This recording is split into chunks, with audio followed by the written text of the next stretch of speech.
or and I think it also connects to this thing of like needing to feel like you're doing it in a like commercial way, or like, oh, this is working for this person, so like let's emulate that. I'm like, that is the wrong way to approach it, in my opinion. Like obviously you can be influenced by people, but like you gotta find the thing that works for you.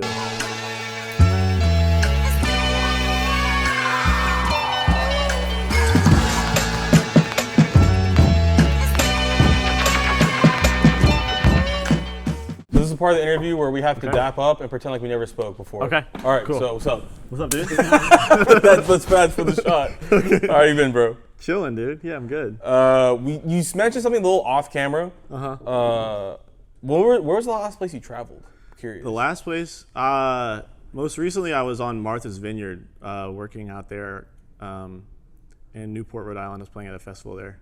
Oh, fire. But before that I was in Europe doing some stuff, so that was really fun. When you travel around, because like we were just literally just talking about like how like you were in Greece and like you go to the studio, there's like fucking weird sounds, and it's like it's a totally different environment. So I'm actually curious, like traveling around, does that affect the shit that you make? Oh, 100%. Yeah. That's like the main inspiration for what I'm making is like where I'm at and like what's going on around me. So yeah, like that spot in Greece is this crazy studio called Old Carpet Factory. And it's like you just walk into the street and you're like, you feel like you're in a different era. So you want to make some like really weird, weird shit. Where's the weirdest place you cooked up? The weirdest place? I mean, my mom's minivan. I don't know if that counts as weird. I've cooked up everywhere, man. I've cooked up just like in transit. I guess like probably the weirdest. Oh, I've made a beat in McDonald's before. It's just Happy Meal type beat. Yeah, Happy Meal beat. Yeah, it turned out all right. Okay, so going back to the beginning, you are North Carolina. Yes, sir. Born and raised? I was actually born in Texas. I was born in Austin. Oh, word. Okay, I'm from Dallas. Oh, no way. Yeah, Crazy. I'm flying back to Dallas tomorrow night. Oh, crazy. Yeah. Yeah, I was born in Austin. I lived there for like 4 years. Yeah. But most of my life, North Carolina. How's growing up there? Amazing. It's beautiful. Yeah, there's a crazy my brother makes music too, so like we grew up just like making music in our house, and like there was a super amazing like scene of musicians there. It's very small and contained, but some of them still to this day like the most talented musicians I've ever been around.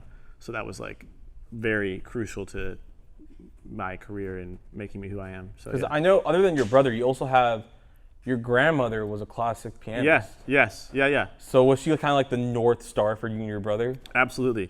Yeah, I was scared to death of her as a kid though, because she was like old school, so she would like slap on the wrist if you mess. She was a classical pianist, a concert pianist and teacher. Yeah. But yeah, she was definitely the like inspiration for a long time of like, you can do this if you practice and put your mind to it.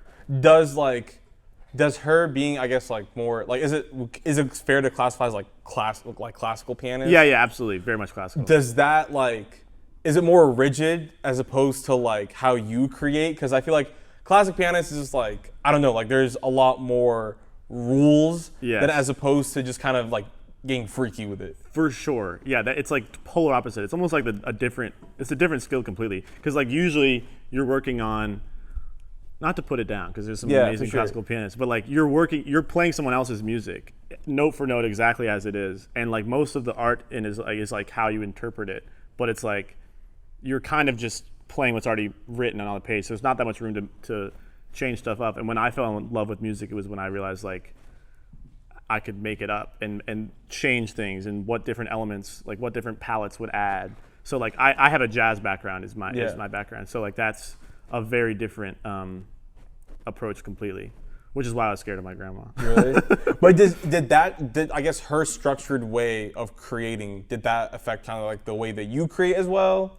Totally. I mean, more so later on in life, like when she realized that like, or we kind of like met in the middle as far as, it was more like the work ethic of like practicing and like committing to what you're going for, and it was a different sort of theory of how to approach it, but like that was the biggest inspiration. And then later on we could talk like at a more kind of like idea level about music, and that was really sweet and nice later in her life. What else were you listening to growing up? Were you listening to like what she was listening to, or you kind of? No, I mean my parents played like a combination of like a lot of like classic soul. Like I listened to a lot of like Al Green, Fire, and then like my dad really loved like folk, like James Taylor, Joni Mitchell, and then once I started kind of getting my own CDs, because those were there at that time. Oh yeah. Isn't it crazy to think about that? Like pre-streaming, you actually had to either like go download it physically. I miss those days, man. I miss those days in some ways, you know, you would have like my iPod was stacked, bro. I had a fucking crazy iPod, but the first CD I got was Get Rich or Die Trying by 50 Cent. Fire. And then I think like Green Day, like one of those early ones. And then I got Bro, Green Day was my shit growing up. Yeah, they were the shit, bro. They were the shit. And then later on I started to get into like more like old school hip hop shit that would sample like some of the jazz records or like the jazz stuff I was already learning. Yeah. And I saw like the crossover, like Ninth Wonder, who's also from North Carolina too, so he was a really big inspiration. And like J Dilla, like that world. R.I.P. Yeah. And that kind of R.I.P. And like that like really sent me to like kind of the world I'm in still now to some degree. And then man, I don't know. I was listening to all types of stuff all over the place. Did you and Elijah get into music at the same time? Oh yeah. My parents, they would like they didn't want to like take us to different activities, so we would just go to the same piano teacher. You guys were doing the same back-to-back pianos, and so we were getting, and we were also like just making songs up in our childhood like playroom, where we had like a little upright piano.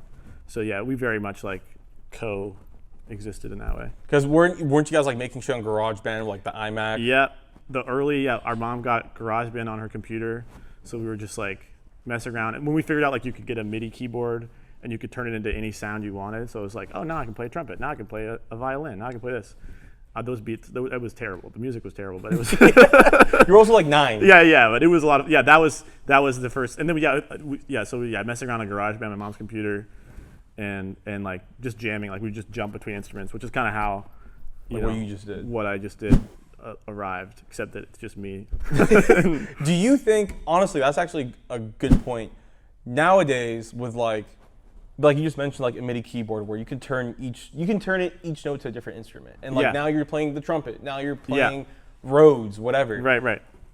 Are you of the school of thought that like the producer needs to know the instruments, or are VSTs like enough? I don't think the producer needs to know anything. I mean, I think I'm very like open-minded to people can create crazy like symphonic shit on like with literally like the notes on the, not even the MIDI keyboard, just the keyboard of the thing. But I do think there is a different like appreciation when people know their instrument or know an instrument, because you can just add like a different logic, which is like if you can play an instrument without anything else, that has its own, it stands on its own. Yeah. Versus like, finding the right VST.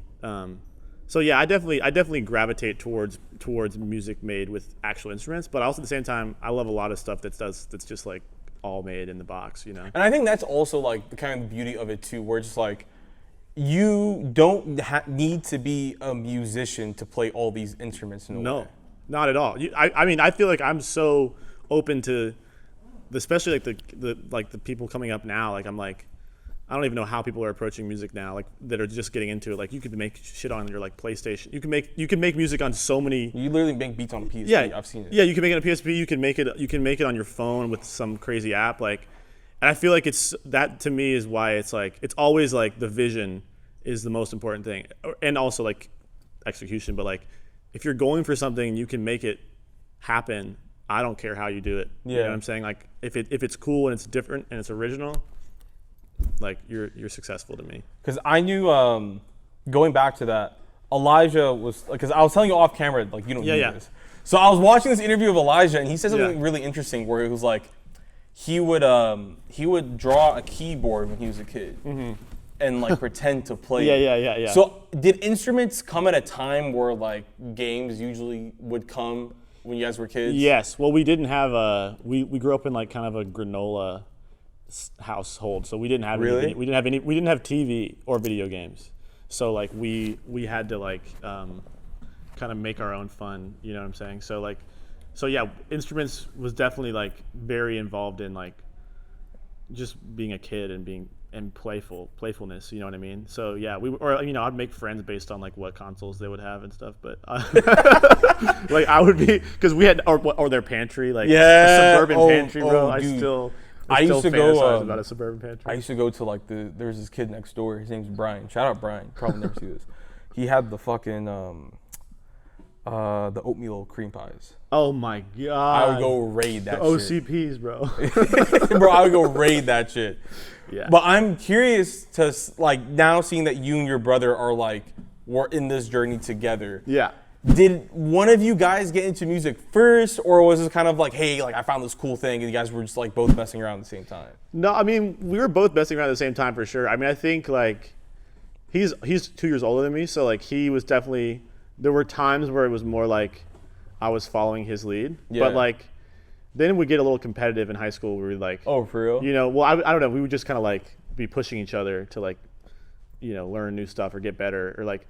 Then we got our grandma gave us her piano, so then we had 2 pianos in the house. We had the upright and we had a grand piano, and so they were in different rooms. So like we'd be playing and like he'd be playing something on one of the pianos, and then I would like play it back. And like, because like I would like learn it, and he would get annoyed with me for doing that too sometimes. I'm curious to know how a jam session sounded like when you were younger. Yeah, I mean, not that different from what I just did, but I mean, super fun. Like we would just like switch off between instruments. A lot of times, it'd be one of us on drums, one of us on keys or guitar or bass, and then yeah, we'd have other friends too. You know, we both played in bands.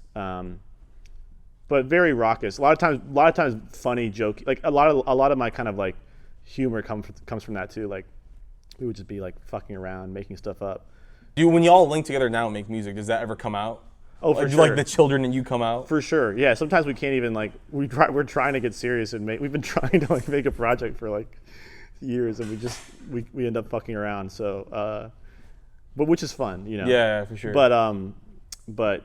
Yeah, we're totally on that goofball energy most of the time. Both your parents are professors. Yes. So does that go, because you said you lived in a very, very Granilla environment. Yeah. Does that have anything to do with it? Oh yeah, my mom is a creative writing professor. My dad. Oh, fire. Yeah, and my dad teaches history. So, I mean, I think they just have a philosophy that's very like, you know, I think good for the world, like very like homegrown. I mean, they were like full on hippies when we were born in Austin. Oh really? I mean, and like I could see that, yeah. And like very like keep Austin weird. You know what I'm saying? Yeah. They were in that whole thing. I was drinking like goat milk as a kid. Like I don't know, and all sorts of weird. Like they would always have different. You know, we'd have like. Oh God, this like nasty ass fish paste that was supposed to be good for us. I know exactly what you're talking about. We were just like, you know, gross. Like millet rice was our cereal. Looking back, like it definitely allowed us to be more creative because we didn't. We literally. It gave you all the space too. Exactly. Because it's like one thing that like breaks my heart right now is that like I see people in my family, like they're like my nephews and nieces, they just become like iPad kids. Yeah, totally. And it's like if you low key, like by you removing all of those distractions away, you give them time to actually explore their creativity. 100%. Yeah. No, I think that was exactly what was going on in our house. They were very like, you know, when we were like allowed to go on like the computer, it would be like 30 minutes. Oh, really? Like, you know what I mean? Like very like, you know, they weren't strict about most things, but they were very like strict about like being wholesome and protecting us from like, I don't know, capitalism generally and like all the you know all the shit that comes. So you actually had like the reverse, whereas like some parents are like they're not as easy to get over about like pursuing like a creative career per se. They were more like just focus on this. Yeah, no, it's funny. I was just talking about this. Yeah, we almost had like the opposite expectations where it was like. I mean, amazing. They were very supportive of like go for it. Yeah. But like I think like you know if I became like a banker or like you know went into like VC, like my parents would be like, what's wrong? Like what's going on? Like you know what I mean? Like versus like so many of my friends in music where it's like really difficult to convince them that like this is a legitimate pursuit. So that we've been really blessed with that. Like that they were always very supportive of. Does that take away pressure when you're going through your own journey of expectations?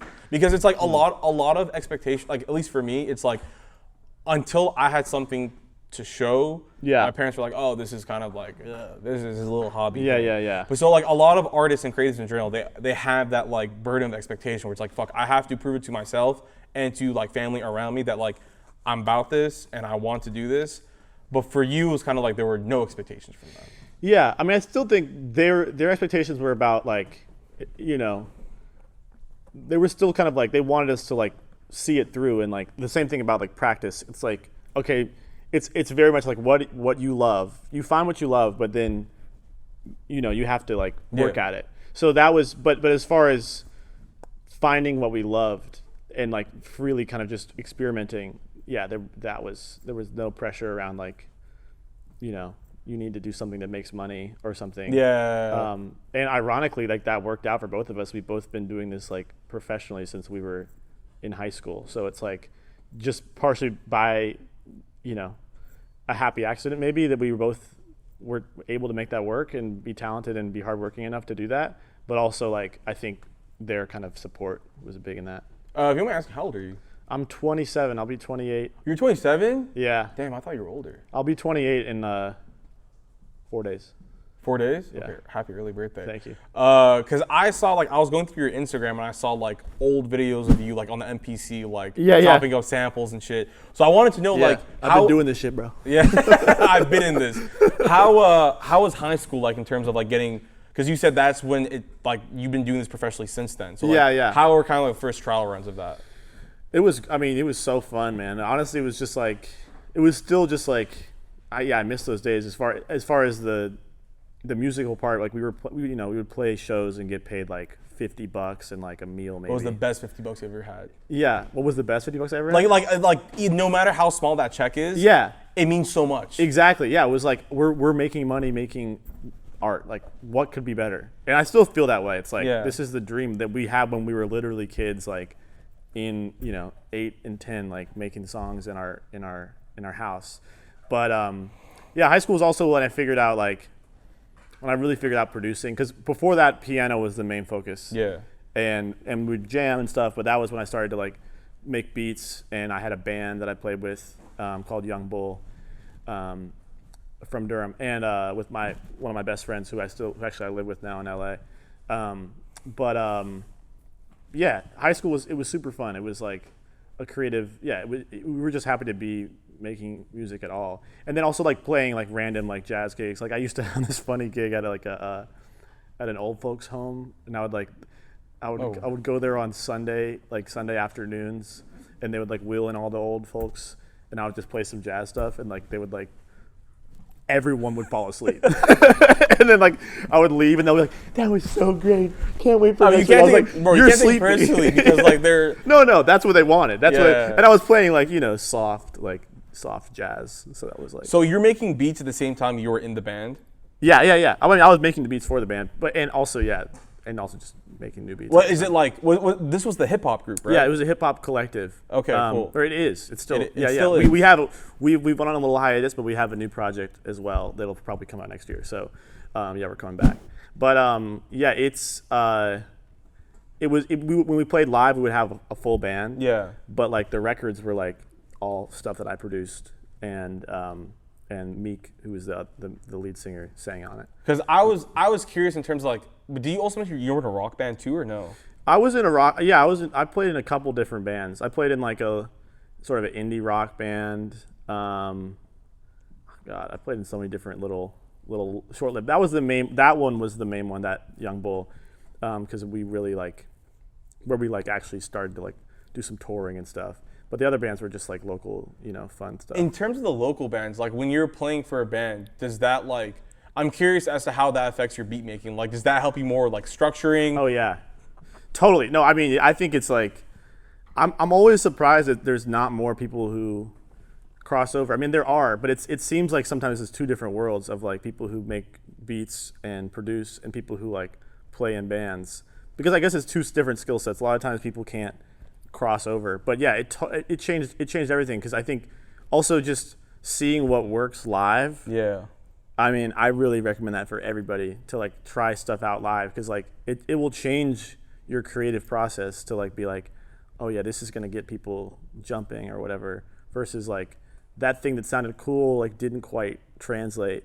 So yeah, it changed everything, and just the instrumentation I think was a big part. Low-key, as you were saying that, the thing that came to my head was, have you seen the Madlib and Freddie Gibbs Tiny Desk? Oh yeah. Like seeing those samples come to life. Yes. Because it's like, you know, like Madlib said it before, like he made all those beats on an iPad, so just like whatever, chopping like 4-bar loops. Yeah. But like seeing like a beat like that through live instrumentation, right, it gives it like a completely different life. Totally. Well, especially because a lot of that early stuff, or not even early, that's, you know, like what you're sampling, like these funk bands or these soul bands from the 70s, and then turning into something new. But it's like that the musicians were there. It's just kind 100%. Of like, it's just like bringing them back in. So yeah, I love the kind of interplay between, you know, I think especially to go back to Dilla, like he's one of my biggest influences. He's influenced, I mean, I can't overstate his influence, but like he's influenced so many musicians to play different. Like even though he was making his beats on an MPC, people will change the way they play to try and like imitate that. So it goes both ways, you know, where it's like, you know, yeah, a beat influences a musician, and a beat maker wants to like get the live element in their beats to make it feel bigger or whatever. So yeah, especially Dilla with his because like the drums sound like if you like just took out the stem of the drums and listened to it against a grid, it's like it sounds like a drunk 6-year-old just did this. Yeah. But then it's actually very interesting the way you say that. It's because, dude, I've seen it myself where drummers will try to mimic that groove. Right. Oh, yeah, all the time. Like I see that. Yeah, I've even seen it. Like, it's honestly gone too far now. I'm like, people need to like chill out, get some other influences. Yeah. I mean, I love Dilla. It's just like, it's almost like a meme in the like jazz musician world of like a Dilla feel, because it's like, yeah, you can play super sloppy behind the beat. Yeah. But yeah, I mean, it's because it's for good reason. Like that feel is just so like, it just makes you like, you know. It's not even the drums too. It's like you get sloppy like on the keys too. Yeah, exactly. I love that drunk shit. Do you feel like that? Because usually with like instrumentalists, and like you're a multi-instrumentalist. Yeah. It's interesting saying that, like, as someone who knows how to play all the instruments, Dilla, as someone who is sample based, was like your biggest influence, because I knew it was like, and it becomes like a common theme when I talk to producers. Yeah. That like sampling is seen as lazy, or like you need to know the music. Not at all. Not at all. It's its own instrument. It's its own art form. I think I didn't really, excuse me, like, to go back to another producer, Ninth Wonder. Yes. I didn't fully appreciate how much of an art it was until I actually took a class with him in school that was like about the history of hip hop, but he like took us like to go digging with him, and like his whole approach of how to find a good record to sample. And I think it was like when I realized like, no, this is not at all. I think from the outside world, if you just hear, oh, it's like, oh, they used somebody else's song, it's like that's stealing or something. It's like, nah, that is a deep art. I have so much respect for people who do that. And I do that too sometimes. I used to do it more. When was the first time in high school where you're like, okay, this is like working? I think when actually that was a little after high school. I think it was kind of like when when I started to make a little bit of money. It was playing like jazz gigs, and like, you know, instead of $50 it'd be like $300. Yeah. Like, you know, I'm still not like paying rent. I'm living in my parents' house, but like I was like, you know, able to say, you know, have a gig or two a week and be like, this is like a life that I could actually pursue. And then when Young Bull started to do some touring, that was like, oh, this is, you know, the lights turned on of like, I could just keep doing this. Yeah, I mean, especially like when it goes from like $50 to $300. Yeah. And then slowly becomes like, oh shit, like I can live off this, but like I have to cut some things. Right. And then you start living off of it. Yeah. But you still went to college though, right? Yeah. For religion and history.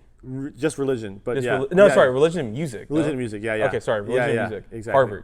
Harvard, yep. That was really interesting to me because religion and music, low-key, people look at them as like antonyms. Interesting. Like my example. So I come from like a pretty conservative Muslim environment, right? I'm Muslim. Okay. So like I was brought up that like music's a no-no.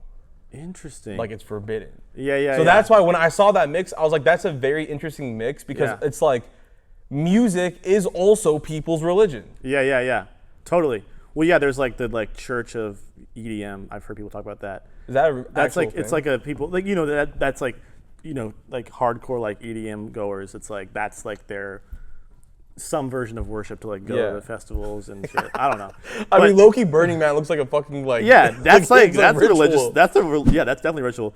But I mean, I think it's interesting you say that. I mean, I definitely think it depends on the religion, obviously. But like for me, they were very closely tied because of like Christian music and gospel music. Like gospel was also like a massive influence for me, especially growing up in North Carolina, where like every musician that was a jazz musician you'd also have a church gig on a Sunday. Like everybody had those, and so it was kind of like always tied in. So yeah, that's been huge for me too. So yeah, they were very tied. But I think my interest in religion was not. It was kind of separate. I thought I was going to study psychology.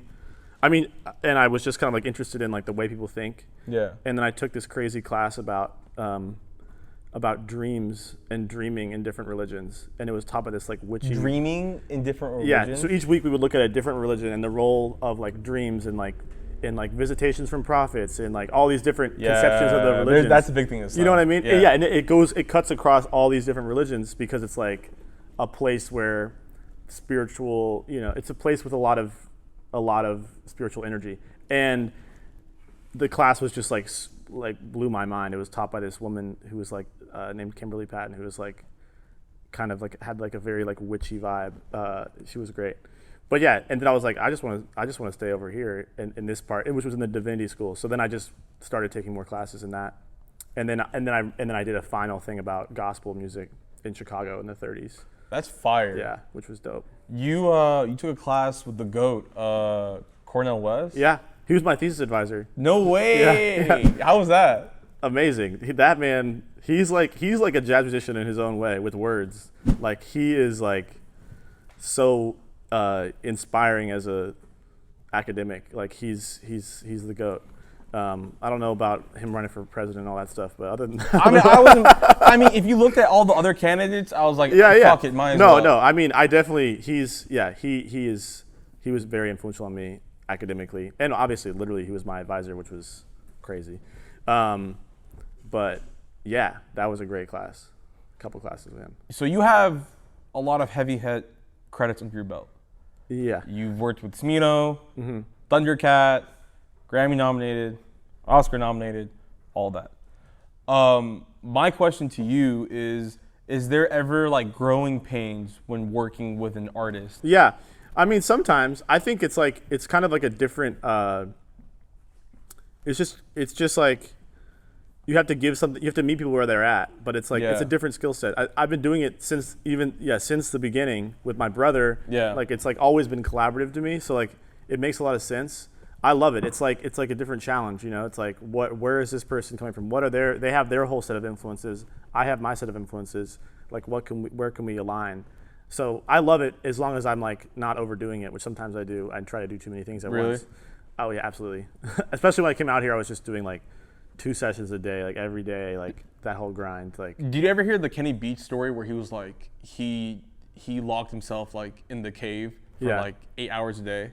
Yeah, I mean, I believe it. He's a beast. So do you think that like at that point, like for you, it was getting just like mentally draining? Yeah, I think so, because it wasn't that I was locking myself in my room and like working on my craft. Yeah. It was like I was like doing new sessions every day with new artists, and it was kind of like starting over and over again. Interesting. And that's just like, which I think is a common experience in LA for producers, where you're just kind of getting thrown into different rooms with people you're just meeting for the first time. And I'm always like, it can be fun, but it can be draining because you're not really progressing either. You're kind of you're sometimes meeting at the lowest common denominator. Interesting. And like, 'cause you just have one session, you may or may not make something that even comes out.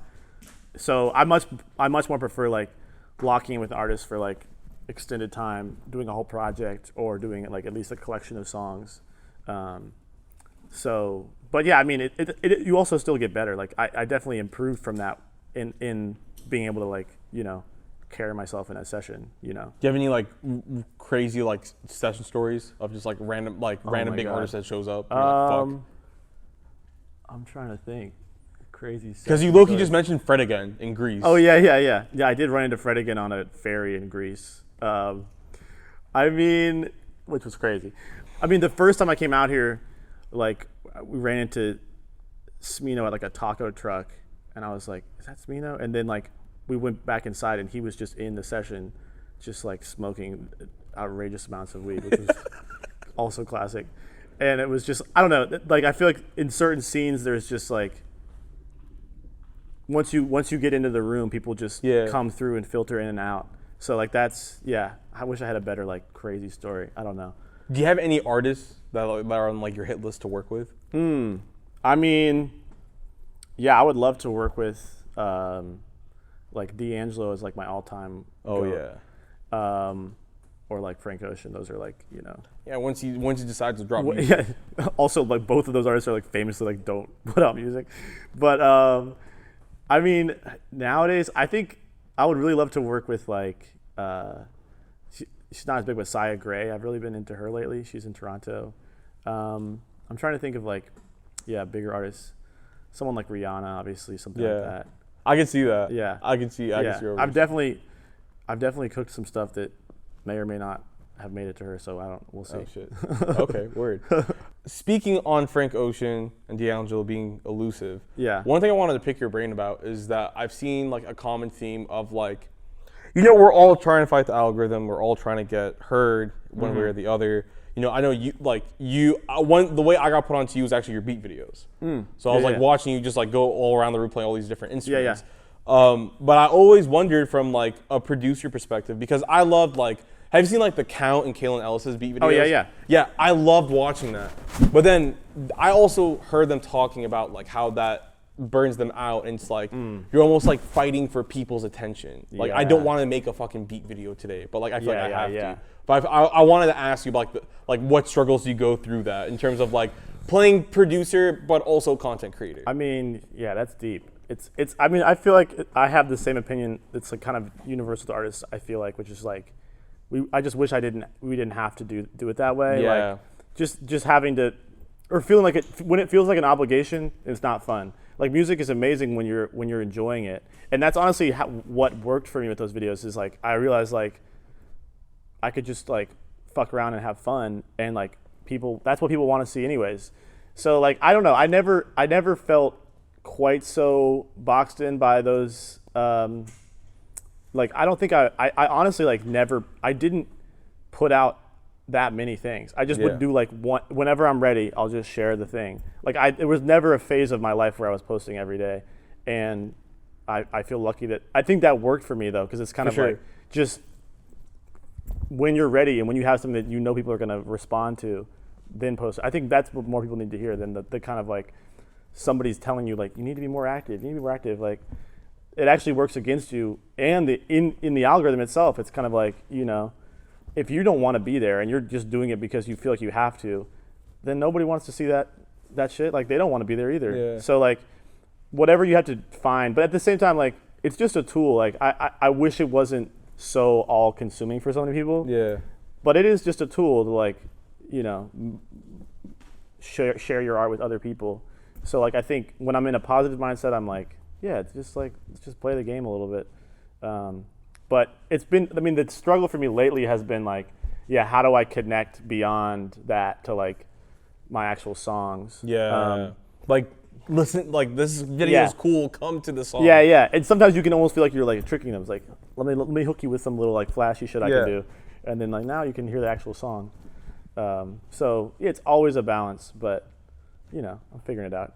I'm just at this point, I'm just like throwing shit at the wall. Just 216. Yeah. What's one thing you think producers get wrong in this era? Ooh, wow. I mean, I think a lot of producers, to go back to the Dilla thing, I think a lot of producers want shit to be too clean, and that can really, like, you know, you're trying to get stuff on the grid or order, like you want to capture whatever's going on in the room and make it make sense in a little box, but it's like there's this effect that Brian Eno talks about, where if you listen to something over and over again, you're gonna want to like correct it. Yeah. But sometimes the little imperfections are like, not even sometimes, that is what makes things unique. So I think, yeah, this desire to like clean everything up, or I think it also connects to this thing of like needing to feel like you're doing it in a like commercial way, or like, oh, this is working for this person, so like let's emulate that. I'm like, that is the wrong way to approach it, in my opinion. Like obviously you can be influenced by people, but like you gotta find the thing that works for you. Not that I'm lecturing, but I haven't figured it out either, but I'm working on it. It's funny because like what comes to mind when you say that is when Monty Booker dropped his drum kits. Yeah. Everyone's making Monty beats now. Yeah. No, I remember somebody tweeting like, you know, you don't have to make Monty style beats with the kit. Like, exactly. And it's like, that's true. Because I've heard his specific laser in like so many beats. Yeah. But it's also like one thing to add on to that, like what makes Monty Booker so special is that I don't think his whole thing is like the texture of everything. Yeah. Taking a clip and just like fucking clipping it by God's will. Yeah. And it's like isolated, this doesn't make sense, but when you hear in context and everything's like, wow, he just made his own sound identity. Yeah, totally. I mean, yeah, he's one of the like modern masters to me of just 100%. Creating his own sound, and like, yeah, he has clear like textural and like feel choices that like that he's just you can tell he's just trying shit, and I don't know, it feels very genuine in some way. Like, it's just like and it's fucking amazing. So all right, talk to me about Sweettooth. Yeah, so this is my first album, my first full album since 2021, when I put something out that I made in my bedroom. But yeah, this has been in the works for 4 years. I'm super hyped on it. Like I've been trying to put out an album for a while, and I've just been, between all the other stuff I've been doing, I've been like backburning it for so long. But yeah, this is a like kind of a world. It's a story that kind of revolves around like my last relationship and falling in love and falling out of love and like going back and forth, which is what the song I just put out is about. Is kind of like, you know, that like hooking up with your ex basically. And going back and forth and all the like, because I don't feel like there's enough material about that. There's a lot of like falling in love stuff and a lot of like fuck you stuff, but there's not as much about the like kind of weird middle gray area that I was in for a long time while I was writing this album. So a lot of it is this back and forth of like, I love you, I shouldn't be with you, I want to be with you. Like, that's the material for it. And then like sonically, you know, it's just me doing my thing in my room. I'm playing. It sounds like a night drive. Yeah. Oh, very much. Yeah. I mean, that's where I listen to most music. That's okay. That's my favorite thing about LA. LA has its issues and its great things, but driving at night on the highways of Los Angeles playing music, that's like my. What's your cruise playlist? Oh, it depends on the night. I mean, sometimes I'm playing like straight. Like for a long time, I was definitely caught up in the McGee world. And yeah, for sure. Great night music. I'll play some like some old jazz records. I'll play some like Miles Davis, like Nina Simone. I'll play some. I love Adrienne Linker too. That's a great like in your feels kind of music. But then sometimes if I'm feeling like, because a lot of times at night I feel like it's kind of like an introspective moment. Yeah, for sure. But then sometimes I want to just hear some crazy shit like, honestly, like Fred again, who we already talked about. Or like I don't know, Keitra, stuff like that. It's just like great to go over the speed limit. Low-key, mine was for the longest time it was Isaiah Rashad, The Sun's Tirade. Oh yeah, that's literally like my cruise music. That's great cruise music. I love the song with Duckworth on the album. Oh yeah. Thank you. Yeah. Yeah, very organically, man. Like he found me through the same way you found me, which is just like making stuff, posting on the internet. And he hit me up like, we got to do some stuff. So I like did like a few songs for him for his most recent record. Yeah. And he was always like, he went out of his way to be like, when are you like, when are you putting stuff out? Like, what's your project? And he was like, you know, I didn't even want to like step on his toes and like ask him to like, you know, do a feature for me. But he was like, he was actually the one who was like, yeah, let's do something. And so then I sent him a bunch of different records from the album, and the one he's on is the one that he liked the most, which makes sense because it's kind of in this, I can hear him in that pocket. You know what I mean? Like he's been in this kind of like cool ass like black punk rock world for a second, so it made sense. What's one thing you want people to come out the album with? I think there's a lot of different moments that people will connect with. I love when people just like, I think maybe just one song that like scratches some itch that you haven't had before musically, like that just like hits something. I don't really know. I don't have a specific, like I don't want people to, you know, do anything in particular to it. I mean, whatever you want. But like, you know, you can cry to it, you can dance to it. But I think, yeah, just something that you can hear that connects to your own personal life in a way that you haven't had yet. That would be the ideal thing for me. Low-key, when I was listening to the album and hearing you talk about it, one song that came out in particular in terms of reference, because again, like you said, it's not like fuck you. Yeah, it's like more in and out of love. Off Igor, Are We Still Friends? Oh yeah. Thematically kind of reminded me of that song. Yes, yeah, very much. Yeah, that like weird space between, friends and friend zones and all that. Yeah. One thing I forgot to ask you about before we close, Yusuf Salim. Yeah, Yusuf Salim. Yeah. Mentor to you. Absolutely, yeah, huge. I mean, yeah, we were talking about, he was like a, rest in peace. He was like a amazing. He was a jazz pianist who played with like Charlie Parker, like in the 40s, like an absolute legend. And he lived in Durham, and he ran this, or he was part of this like jam session at this bookstore called The No.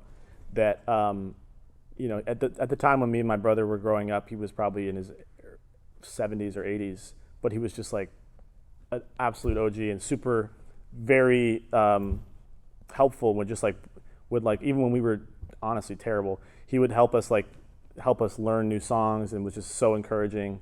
And was just like kind of like an ambassador for like music in Durham.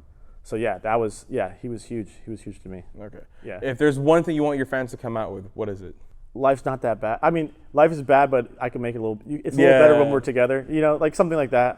That sounds kind of cliche, but like, you know, like I think what we making music is like, at the end of the day, it's really fun and it can be very self-involved for people, but it's a service to people. For sure. And I think like, if you want to play my album when you're driving late at night to like get through your day, that's all I've ever wanted, you know? I don't need more than that. Okay. My boy, appreciate you coming through. Sir. Where can people find you at? Solomon the Fox on Instagram, TikTok, Spotify, wherever, Bandcamp, preferably. Oh yeah. Sure. Or whatever. Yeah, Solomon Fox on all platforms. All right. Appreciate you, bro. Yes, sir. Thanks.